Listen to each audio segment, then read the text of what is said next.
लुधियाना के सुनील और उसकी बीवी रीटा एक अच्छे और संपन्न परिवार से ताल्लुक रखते थे। एक दिन रीटा की भाभी उसके घर आती है।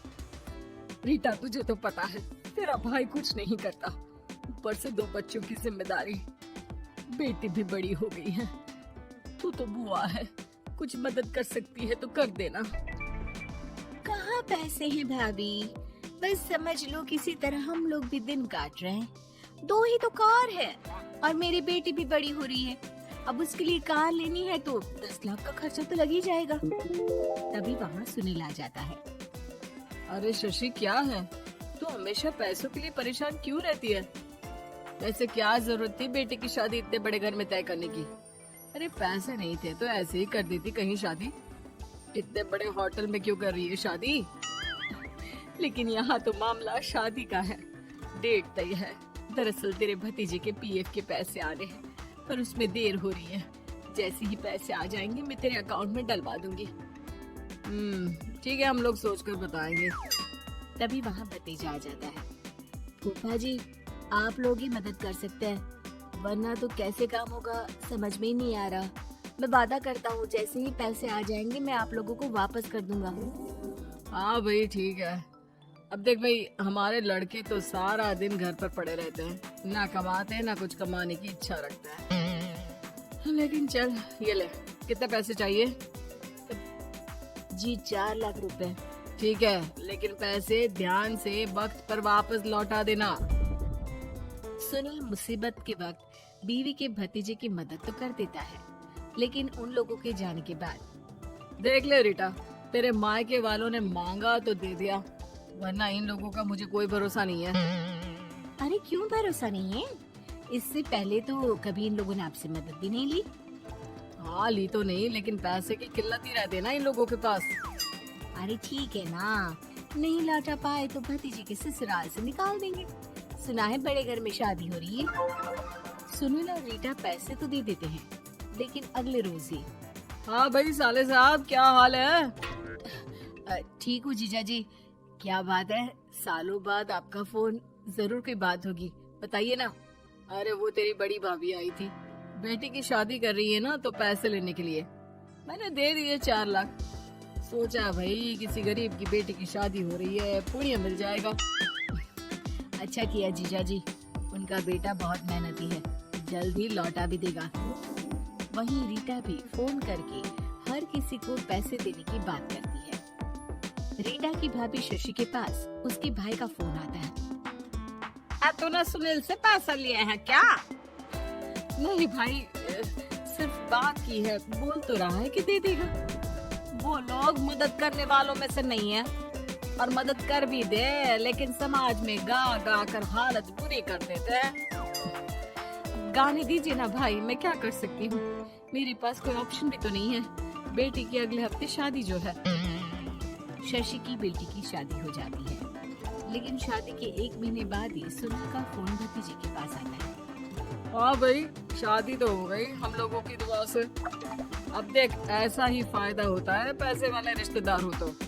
तेरे वक्त पर हम कैसे खड़े हो गए थे, लेकिन अब पैसा लौटा दे भाई। जी मैंने पीएफ के लिए अप्लाई कर दिया था, उसकी नोटिफिकेशंस मैं आपको भी भेज देता हूँ। मुझे लगता है 10 दिन में पैसे आ जाना चाहिए। जैसे ही पैसा आएगा मैं आपके अकाउंट में डाल दूंगा। और ना जी ना, कोई नोटिफिकेशन नहीं चाहिए, पैसा चाहिए पैसा। ठीक है अंकल, बस 10 दिन का समय दे दीजिए। अभी हफ्ता भी पूरा नहीं होता कि भतीजे के पास उसके गांव के दूर के चाचा का फोन आता है। और बेटा क्या बात है, सुनील के कोई पैसे ले रखे हैं तो दे क्यों नहीं देता? हाँ चाचा जी, बात तो हुई थी, 10 दिन का वक्त मांगा है, उम्मीद है हो ही जाएगा। और अब फोन कर रहा है, रोज बता रहा था कि बेटी की शादी में मदद की थी। अब क्या है ना, भले ही शादी 10 दिन रोक देते, लेकिन सुनील से मदद नहीं लेनी चाहिए थी। याद है ना, मधु की मदद करके कितना बदनाम कर दिया था उसने पूरे घर को सोसाइटी में। हाँ चाचा जी, मैं भी यही सोच रहा था कि उन लोगों से मदद नहीं लेनी चाहिए थी। कई लोगों के फोन आ चुके हैं। वही रीटा अपनी भाभी को फोन कर देती है। क्या है भाभी, कब पैसे लौटाओगी? पता है ना ये कितना बोल रहे थे, तुम्हारे बोलने पर मैंने पैसे दिए हैं। भाभी अब तो आपके बेटे की कार बेच दो और हम लोगों के पैसे दे दो। अरे लेकिन रीटा, बात तो 3 महीने की हुई थी ना, अभी तो 2 महीने भी नहीं हुए पैसा लिए, थोड़ा तो सब्र करो। नहीं नहीं भाभी, वैसे मेरा बेटा टिक्कू आ रहा है आप लोगों के घर रहने के लिए, उसको अच्छे से खिलाना पिलाना, समझी? भाभी को समझ में नहीं आता कि वो क्या करे। वो बेटे से बात करती है। अरे माँ, इन लोगों से मदद लेकर सच में बहुत बड़ी गलती कर दी। मुझे खुद समझ में नहीं आता कि कैसे इन लोगों के पैसे जल्द से जल्द दे दूं। तभी डोरबेल बजती है और रीटा का बेटा टिक्कू घर में आता है। आओ बेटा, मामी के घर पहली बार आए हो रहने। पापा बोल रहे थे कि आप लोग पैसे का ब्याज तो दे नहीं पाओगे, तो तब तक मैं यहीं रह लूं। और हाँ, मैं एसी के बिना नहीं सो पाता। आप लोग अपना देख लेना और पैसे जल्दी लौटा देना, क्योंकि मैं थोड़ा जल्दी जाना चाहता हूँ। रीटा का फोन शशि के पास आता है। भाभी, पैसे कब तक दोगे? बेटे की विदाई के बाद शशि के घर का माहौल बिल्कुल बदल जाता है। वो हर वक्त बेटे से उसके पीएफ के पैसे पूछती, और पीएफ यानी कि सरकारी काम। आजकल में पूरा 1 महीना और बीत जाता है। भाभी, मैं और ये अमेरिका जा रहे हैं, घूमने के लिए पैसों की बहुत जरूरत है। रीटा, मैं पूरी कोशिश कर रही हूँ कि जल्द से जल्द पैसे का इंतजाम कर दूं, लेकिन पक्का नहीं बोल सकती। तभी सुनील का फोन भतीजे के पास आता है। देख माना 3 महीने की बात हुई थी पैसे लौटाने के लिए, लेकिन अभी मुझे पैसों की काफी जरूरत है। मैं अमेरिका जा रहा हूँ, तो पैसे मैंने किसी से ब्याज में पकड़ लिए हैं। तू हर महीने 4 लाख का 20,000 ब्याज डाल देना मेरे अकाउंट में। सुनील फोन रख देता है, लेकिन भतीजा काफी परेशान हो जाता है।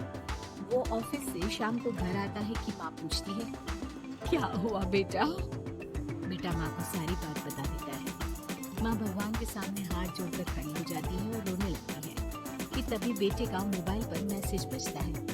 माँ, पीएफ के पैसे आ गए और वो ऑनलाइन ही सुनील के पैसे वापस कर देता है। भला हो भगवान का। लेकिन आज एक बात तो समझ में आ गई, मदद हमेशा उन लोगों से लो जो मदद के बदले आपसे मदद में दी गई रकम ही वापस लें, ना कि समाज में आपकी इज्जत।